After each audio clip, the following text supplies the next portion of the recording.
ನಾನಿವತ್ತು ಬೆಳ್ಳುಳ್ಳಿಯ ಚಟ್ನಿ ಅಥವಾ ತೊಕ್ಕು, ಬೆಳ್ಳುಳ್ಳಿ ತೊಕ್ಕನ್ನು ಮಾಡಿದ್ದೇನೆ. ಹೇಗೆ ಮಾಡಿದ್ದೀನಿ ಬನ್ನಿ ನೋಡ್ಕೊಂಡು ಬರೋಣ. ಹಲೋ ಫ್ರೆಂಡ್ಸ್, ನಮಸ್ತೆ. ನಮ್ಮನೆ ಯೂಟ್ಯೂಬ್ ಚಾನಲ್ಗೆ ತಮಗೆಲ್ರಿಗೂ ಸ್ವಾಗತ. ನಾನಿವತ್ತು ಬೆಳ್ಳುಳ್ಳಿಯ ಚಟ್ನಿ ಅಂದರೆ ಅದನ್ನು ತೊಕ್ಕು ಅಂತ ಹೇಳ್ತೇವೆ, ಆ ಥರ ಒಂದು ರೆಸಿಪಿಯನ್ನು ಮಾಡುವಂತಿದ್ದೀನಿ. ಈಗ ನಾನು ಮೊದಲಿಗೆ ಒಂದು ಅರ್ಧ ಕಪ್ಪಷ್ಟು, ಒಂದು 4 ಗೆಡ್ಡೆ ಬೆಳ್ಳುಳ್ಳಿಯನ್ನು ಈ ಥರ ಸಿಪ್ಪೆ ತೆಗೆದಿಟ್ಕೊಂಡಿದ್ದೇನೆ. 1 ಸ್ಪೂನು ಜೀರಿಗೆ, 1.5 ಸ್ಪೂನು 2 ಸ್ಪೂನ್ನಷ್ಟು ಕೊತ್ತಂಬರಿ ಅಥವಾ ಧನಿಯಾ ಪೌಡ್ರನ್ನು ತಗೊಂಡಿದ್ದೇನೆ. ಹಾಗೆಯೇ ಒಂದು ಲಿಂಬೆಹಣ್ಣಿಗೆ ಗಾತ್ರಕ್ಕಿಂತ ಸ್ವಲ್ಪ ಕಮ್ಮಿ ಹುಣಸೆ ಹುಳಿಯನ್ನು ಈ ಥರ ಹಿಚ್ಕಿದ್ದೇನೆ, ಅದರ ರಸ ಹಿಂಡಿಕೊಳ್ಳಿಕ್ಕಿದ್ದೀನಿ. ಹಾಗೆ 8 ಬ್ಯಾಡಗಿ ಮೆಣಸನ್ನು ಕಟ್ ಮಾಡಿ ಜಾರಲ್ಲಿ ಹಾಕ್ಕೊಂಡಿದ್ದೇನೆ. ಈಗ ಮೊದಲಿಗೆ ನಾನು ಈ ಬ್ಯಾಡಗಿ ಮೆಣಸು ಮತ್ತು ಬೆಳ್ಳುಳ್ಳಿ ಮತ್ತು ಜೀರಿಗೆಯನ್ನು ಸೇರಿಸ್ಕೊಂಡು ರುಬ್ಬಿಕೊಳ್ಳಿಕ್ಕಿದ್ದೀನಿ. ನೀರು ಹಾಕೋಕ್ಕಿಲ್ಲ, ಹಾಗೆ ಡ್ರೈಯಾಗಿ. ಹಾಗೆ ರುಚಿಗೆ ಬೇಕಾದಷ್ಟು ಉಪ್ಪನ್ನು ತಗೊಳ್ತೇನೆ. ಹಾಗೆ ಕೊಬ್ಬರಿ ಎಣ್ಣೆಯನ್ನು ನಾನು ಕರೀಲಿಕ್ಕೆ ಉಪಯೋಗಿಸ್ಕೊಳ್ಳಿಕ್ಕಿದ್ದೀನಿ.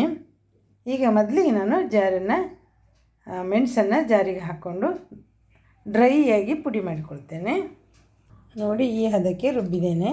ಇನ್ನು ಇದು ಪೌಡ್ರ್ ಆಗ್ತಾಯಿಲ್ಲ, ಅದು ಅಂಟಾಗಿದೆ. ಬೆಳ್ಳುಳ್ಳಿಯಲ್ಲಿ ನೀರಿನ ಅಂಶ ಇರ್ತದಲ್ಲ, ಹಾಗಾಗಿ ಸಾಕು ಇಷ್ಟ ಆದರೆ.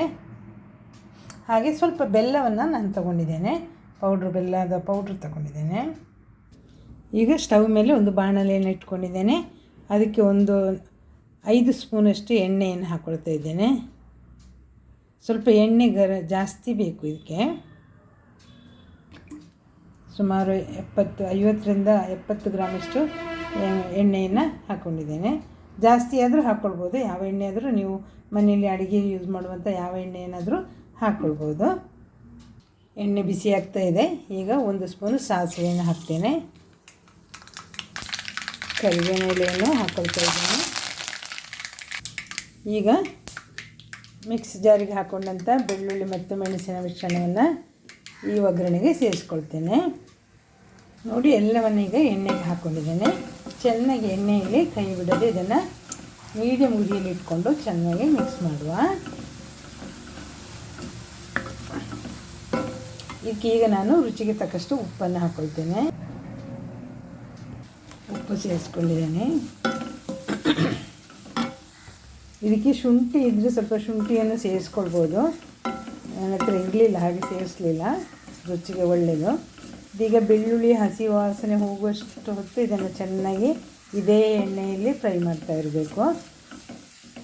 ನಾನು ಇದಕ್ಕೆ ಏನೆಲ್ಲ ಹಾಕ್ಕೊಂಡಿದ್ದೇನೆ: ಮೆಣಸು, ಬೆಳ್ಳುಳ್ಳಿ, ಜೀರಿಗೆ, ಹಾಗೆ ಎಣ್ಣೆ ಒಗ್ಗರಣೆಗೆ ಹಾಕ್ಕೊಂಡಿರ್ತೇನೆ. ಚೆನ್ನಾಗಿ 2 ನಿಮಿಷ ಮಗ್ಚಿದ ನಂತರ ಇದಕ್ಕೆ ನಾನು ಹಿಚ್ಕಿಟ್ಕೊಂಡಂಥ ಹುಣಸೆ ಹುಳಿಯ ರಸವನ್ನು ಹಾಕ್ಕೊಳ್ತಾ ಇದ್ದೇನೆ. ಇದು ಹಾಕಿದ ಮೇಲೆ ಒಂದು 5 ನಿಮಿಷವಾದರೂ ಚೆನ್ನಾಗಿ ಮಗ್ಸ್ತಾ ಇರಬೇಕು.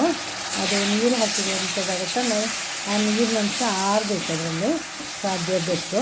ಇದು ಇವತ್ತು ಮಾಡಿ ಇವತ್ತು ನಾಳೆಗೆ ತಿಂದು ಮುಗಿಯೋದಾದರೆ ಹಾಳಾಗೋದಿಲ್ಲ. ಇಲ್ಲ ಹೊರಗಡೆ ಇಟ್ಕೊಂಡು ಇನ್ನೂ ಸ್ವಲ್ಪ ದಿನ ಯೂಸ್ ಮಾಡ್ತೀನಿ ಅಂತಾದರೆ ಇದು ನೀರಿನ ಅಂಶ ಆರುವಷ್ಟು ಹೊತ್ತು ಇದು ಹೀಗೆ ಮಗ್ಸ್ತಾ ಇರಬೇಕಾಗ್ತದೆ. ಎಣ್ಣೆ ಹಾಕಿರೋದ್ರಿಂದ ತಳ ಏನು ಅಂಟ್ಕೊಳ್ಳಲ್ಲ, ಆದರೆ ಮಗ್ಸ್ಬೇಕು ಚೆನ್ನಾಗಿ ನೀರು ಆರೋದಕ್ಕೆ. ಈಗ ನಾನು ಸ್ವಲ್ಪ ಹೊತ್ತು ಹೀಗೆ ಮಗ್ಸ್ತೀನಿ. ನೋಡಿ, ಈ ಹಂತದಲ್ಲಿ 2 ನಿಮಿಷ ಮಗ್ಚಿದೆ. ಈಗ ನಾನು ಬೆಲ್ಲದ ಪೌಡ್ರನ್ನು ಹಾಕ್ಕೊಳ್ತಾ ಇದ್ದೇನೆ. ಬೆಲ್ಲ ಚೆನ್ನಾಗಿ ಬಿಸಿಗೆ ನೀರಾಗ್ತದೆ, ಅದು ಅದೃಷ್ಟಕ್ಕೆ. ಅದು ಅದಕ್ಕೆ ರುಚಿಯನ್ನು ಕೊಡ್ತದೆ ಸ್ವೀಟ್ ಹಾಕೋದ್ರಿಂದ. ನೋಡಿ ಅದರ ಕಲರ್ ಹೇಗೆ ಚೇಂಜ್ ಆಗಿದೆ ಅಂತ. ನಾನೀಗ ಒಂದು ಸ್ವಲ್ಪ ಇಂಗನ್ನು ಹಾಕ್ಕೊಳ್ತೇನೆ. ಇಂಗು ಬೆಲ್ಲ ಸೇರಿದರೆ ಅದಕ್ಕೆ ಒಂದು ರುಚಿ ಬೇರೆ. ಪೌಡ್ರ್ ಇಂಗನ್ನು ಹಾಕ್ಕೊಳ್ತಾ ಇದ್ದೇನೆ.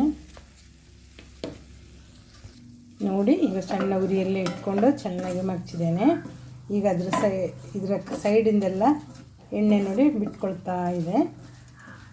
ಇಷ್ಟಾದರೆ ಸಾಕು. ಈಗ ಇದನ್ನು ಸ್ಟವ್ ಆಫ್ ಮಾಡ್ಕೊಳ್ತೇನೆ.